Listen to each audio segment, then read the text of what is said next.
জাসফরডকু চ্যানেলে আপনাদের স্বাগত। আমি পামেলা মুখোপাধ্যায় নিয়ে এসেছি আপনাদের জন্য নতুন এপিসোড। আজকের এপিসোড কুরুক্ষেত্র। এটি হিন্দু পুরাণ মতে একটি 48 বর্গ কিলোমিটার জায়গা জুড়ে বিস্তৃত। সেখানে একাধিক তীর্থস্থান, মন্দির, পবিত্র পুকুর ইত্যাদি আছে। সেগুলির সাথে কৌরব ও পাণ্ডবদের মহাভারতের যুদ্ধের যোগ রয়েছে।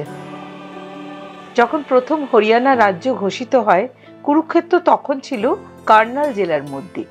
এটি দিল্লি আম্বালা মেন রাস্তায় কুরুক্ষেত্রের ব্রহ্ম সরোবরে। এই হচ্ছে সেই ব্রহ্ম সরোবর যেখানে স্বয়ং ব্রহ্মা তার সৃষ্টি শুরু করেছিলেন। আর দুর্যোধনও এই সরোবরের কুণ্ডের মধ্যেই লুকিয়ে পড়েছিল, কিন্তু শেষ রক্ষা হয়নি। শ্রীকৃষ্ণের হাতে তাকে অর্জুনের হাতে বধ হতে হয়। কুরুক্ষেত্র আজ একটি খুবই পবিত্র তীর্থক্ষেত্র। এখানেই শ্রীকৃষ্ণ অর্জুনকে ভগবদ গীতা শুনিয়েছিলেন।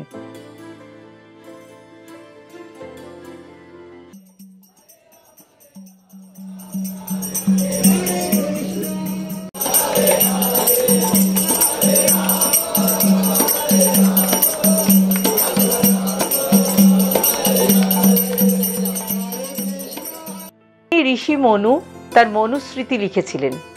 ঋষি মনুর বর্ণনায় এখানে পবিত্র সরস্বতী এবং দৃশ্যদ্বতী নদীর মধ্যেকার যে অংশটি, সেটির নাম ছিল ব্রহ্মবর্ত।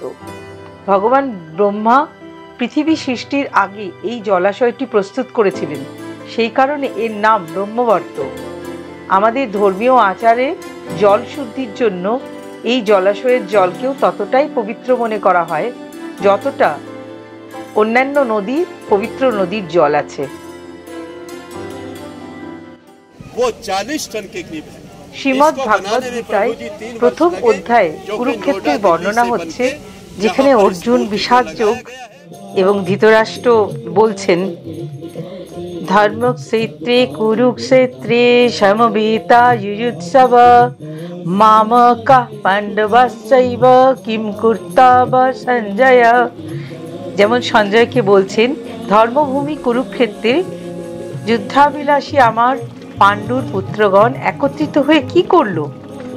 তখন সঞ্জয় বলছে, দৃষ্টা তু পাণ্ডবানিকং ব্রূঢ়ং দুর্যোধনস্তদা আচার্যমোপসঙ্গম রাজা বচনম ব্রবীত ইত্যাদি ইত্যাদি। এরকমভাবে যে ভগবদ গীতা শুরু হচ্ছে, সেটা ভাবলে অবাক হতে হয়। সেই ভূমিতে, সেই পুণ্যভূমিতে দাঁড়িয়ে আছি, সেগুলো দেখছি। এই যে জ্ঞান এখানে দিয়েছিলেন শ্রীকৃষ্ণ মহাভারতের যুদ্ধের সময় অর্জুনকে দিয়েছিলেন, সেই জন্যে এই জায়গাটিকে বলা হয় জ্যোতিষার। অর্থাৎ তার জ্ঞান জ্যোতি জাগ্রত করেছিলেন অর্জুনকে, অর্জুনের জ্ঞান জ্যোতি জাগ্রত করেছিলেন।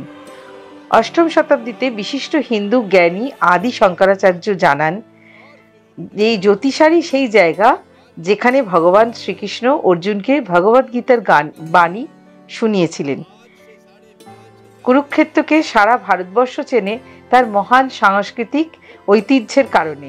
আর এর পিছনে রয়েছে বেদ এবং বৈদিক সংস্কৃতির সাথে কুরুক্ষেত্রের সংযোগ। আর্য সভ্যতার উত্থান পবিত্র সরস্বতী নদীর সাথেই যুক্ত হয়েছে কুরুক্ষেত্রের উন্নতি। आज जितना भी श्रद्धालु यहाँ पर दूर दराज से आता है और आने के बाद उसके मन में एक ही सवाल होता है। उनका सवाल होता है, प्रभु जी सीधा साधा सा कि हमें वो लाल मिट्टी तो बताइए कि किधर है, क्योंकि उस समय बहुत ही भयानक युद्ध हुआ था और युद्ध के कारण ही वो पूरा का पूरा धरती लाल हो गया था। लेकिन आज वो लाल धरती अब हमें यहाँ पर दिखाई नहीं देता है। उस जमाने में बताते हैं कि उस समय में ना तो किसी का मकान था, ना किसी का घर था। ये बिल्कुल एक बंजर जमीन था कि जिधर में महाभारत का युद्ध लड़ा गया था। आज हम जिस पवित्र भूमि पर आए हैं, ये है मध्यम, यानी के सेंटर पॉइंट, के जहाँ पर से भगवान कृष्ण जी ने अर्जुन को गीता सुनाया। जब अर्जुन को यहाँ पे आके मोह हो गया कि मेरे चाचा, मेरे दादा, मेरे बंधु मेरे अपने तो हैं प्रभु, मैं मारूं तो किसको मारूं? तो भगवान कृष्ण जी ने फिर इस जगह से कह दिया, अर्जुन अगर तू नहीं मारेगा तो मारे ये सब जाएंगे, इसलिए उठो और युद्ध का तैयारी करो। कहते हैं कि फिर इसी जगह से युद्ध का शुरुआत हुआ और इसी जगह से विराट रूप के अर्जुन को दर्शन की। भगवान कृष्ण जी ने जब उनको दिव्य दृष्टि देकर अर्जुन को पूरे का पूरा ही ब्रह्मांड दिखा दिया था कि अर्जुन अब तू पूरा ब्रह्मांड देख सकता है, मैंने तेरे को दिव्य दृष्टि दे दिया। कहते हैं कि फिर इसी जगह पे आके अर्जुन का जो मोह था वो पूरी तरह से भंग हो चुका था। इसी जगह से युद्ध का शुरुआत हुआ और अंत में आके युद्ध यहाँ समाप्त हो गया।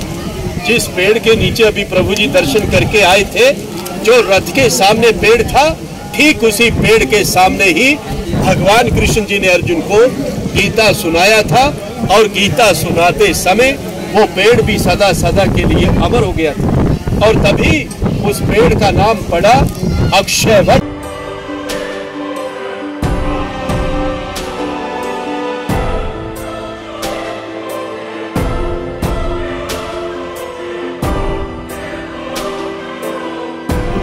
যুদ্ধক্ষেত্র থেকে কুরুক্ষেত্র যুদ্ধের ময়দান থেকে একটুখানি 6 কিলোমিটার দূর এটা এলাম।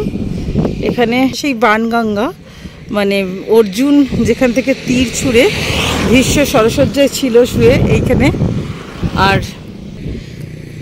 তীর ছুঁড়ে জল বের করেছিল, সেই জন্য নাম বাণগঙ্গা।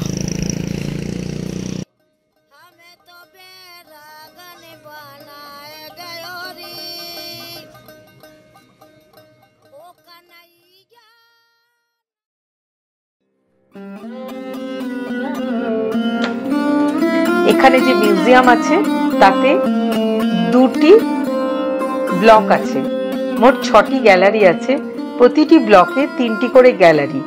এই মিউজিয়ামে সাজানো আছে বহু প্রাচীন পাথরের ও মাটির ভাস্কর্য, ব্রোঞ্জের মূর্তি, মাটির পাত্র, বিভিন্ন পোড়ামাটির শিল্পকর্ম ও কাঠের শিল্পকর্ম, বিভিন্ন দেবদেবীর মূর্তি। জাসপার ডকু পামেলার পক্ষ থেকে এই তথ্য আপনাদের কাছে নিয়ে আসলাম। কেমন লাগলো জানাবেন, ভালো লাগলে অবশ্যই কমেন্ট করবেন, লাইক করবেন আর শেয়ার করবেন। যারা সাবস্ক্রাইব করেননি তারা সাবস্ক্রাইব করবেন। সঙ্গে থাকার জন্য অনেক ধন্যবাদ। চেষ্টা করব আবার একটি এপিসোড নিয়ে আসার।